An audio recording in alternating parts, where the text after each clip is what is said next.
They were met by two brigade officers, Thomas McCurtain and Terence McSweeney. They had arrived by car at the same time, by arrangement. The men had come 17 kilometres from Dermanway. Captain Conor Hearn was in charge. There were scouts and advance guards, leading and rear guards. They had, as ordered by Terence McSweeney during a meeting in the hall in Dermanway earlier in the week, arms, ammunition, equipment and 3 days' provisions. They halted for lunch at Johnstown, about 4 kilometres south of Inchigeelagh. Padro Horahan on a motorbike met him to find out the number on parade and that he returned to the village. They had a short halt at the rock, south of the village, as they were ahead of schedule. Michael McCarthy played his bagpipes for the last quarter of a mile of the march. He had played at various times earlier on in the march. Two policemen, members of the Royal Irish Constabulary from Dermanway, had followed them, and two RIC policemen came out from Inchigeelagh to meet them.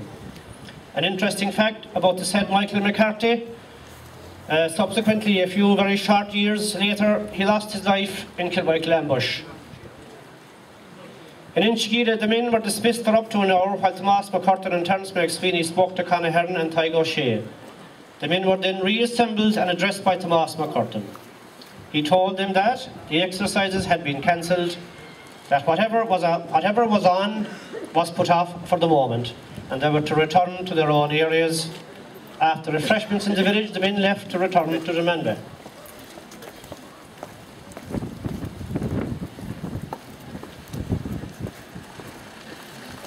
Julie were bakers who had to go to work at 3 o'clock that day and would lose their employment if absent.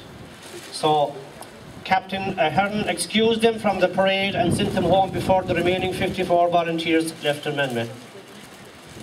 And I suppose coincidentally on the return journey to Dermanway, the weather had changed and a downpour of rain, the men were drenched.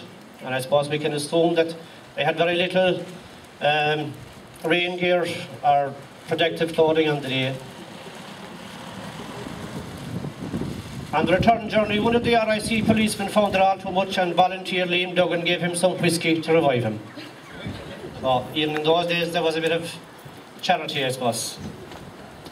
Most of the lawyermen stayed the night in Dermanway and some stayed for some days after. The volunteers remained on alert and ready for action for the rest of Easter week, but did not receive any further orders or instructions. The car in which Thomas McCurtain and Terence McSweeney were travelling broke down on Sunday night at Carrigadrohid, 4 miles east of Muckrow. They were overnighted there, and after the car was repaired on Easter Monday, they travelled to Ballingeary via Inchigeelagh. Subsequently, on the 4th of May, the RIC with reinforcements and with military started raids, searches and arrests. A number of men were arrested and others went on the run.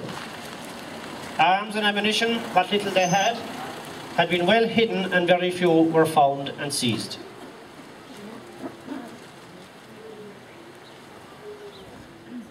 Conor Hearn, Michael McCarthy, Liam Duggan, Tygo O'Shea, Timothy O'Brien, Richard O'Neill, Con Sullivan, Tim Coakley, Eamon Young, Con Hurley, Dan Keefe, Con Keane, Michael Connolly, Con Donovan. And from the Behawk section, Thomas O'Donovan was in charge, Dennis O'Donovan, Michael Murphy, Patrick Corcoran, Timothy Corcoran, John Hennessy, Dan Kelleher, Patrick Coakley, James Coakley, John Joe Coakley, James Donovan, Jeremiah DC, Jeremiah Crowley. In the Ballinacurriga section, there was Patrick O'Brien, James McCarthy, Michael Sullivan, James Driscoll, Thomas Keefe, Patrick McCarthy, Michael Crowley, Patrick Coakley, John Hurley. From the lawyer company, James Walsh, James Leary, Dan Leary, Arthur O'Leary, Charles Cullinan, John Cullinan, John Cahalan, Jerry Donovan, John Donovan, Timothy Crowley, James Mead, William Mead, Dan Bennett, John Carey, Ned Sullivan, Maurice McCarthy, William Sutton, John Jones. And today we're very fortunate to have direct descendants of those people here with us. And if there's anybody else there now in the